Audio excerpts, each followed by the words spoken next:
छोटे से ब्रेक के बाद एक बार फिर आपका स्वागत है न्यूज 24/7 तक। मैं हूं आपके साथ निशा नामदेव। आइए रुक करते इस वक्त की बड़ी खबर की ओर।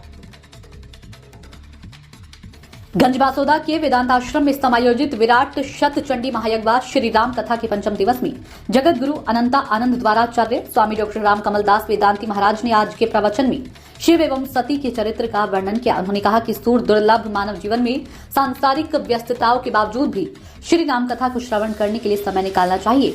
भगवान शिव तथा भगवती सती श्री राम कथा को श्रवण करने के लिए हिमालय से उतरकर दंडकारण्य में महर्षि अगस्त के पास आए।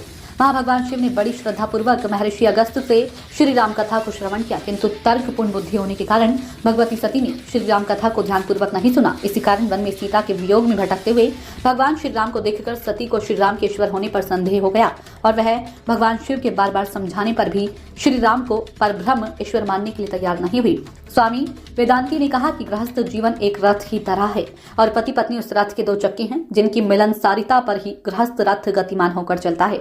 जब दोनों में सामंजस्य नहीं रहता तब गृहस्थ जीवन बिखर जाता है। पति और पत्नी दोनों को चाहिए कि वह थोड़ी थोड़ी बात पर परस्पर मनमुटाव पैदा न करे। आज भारत में भी तलाक की घटनाएं बड़ी तेजी से बढ़ रही हैं, जिसके कारण बच्चों का भविष्य भी खतरे में पड़ता जा रहा है।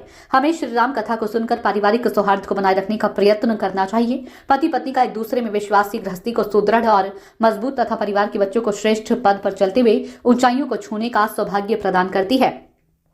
शरीर को स्वस्थ रखने के लिए जिस प्रकार अच्छे भोजन की आवश्यकता होती है, उसी प्रकार सामाजिक जीवन के लिए अच्छी प्रेरणाओं की आवश्यकता होती है और वह अच्छी प्रेरणाएं हमें श्री राम कथा से प्राप्त होती हैं। कथा के दौरान मंच पर राजेश तिवारी पूर्व केंद्रीय मंत्री के जन्म दिवस पर हार फूल मालाओं से स्वागत कर उनकी लंबी उम्र की कामनाएं करते हुए बधाइयां दी। इसके उपरांत वेदांत आश्रम में संचालित संस्कृत विद्यालय के बच्चों को स्वर्गीय हरिनारायण डागा, स्वर्गीय नथनमल डागा, स्वर्गीय अमित डागा की पुण्य स्मृति में जानकीबाई डागा, सरोज डागा, पुत्र रितेश, शुभ्रा डागा, आशी, जागृति, हिरल डागा एवं डागा परिवार द्वारा 111 भेंट की गई। देखिए न्यूज 24/7 तक के लिए गंजबासौदा से ओम प्रकाश चौरसिया की रिपोर्ट।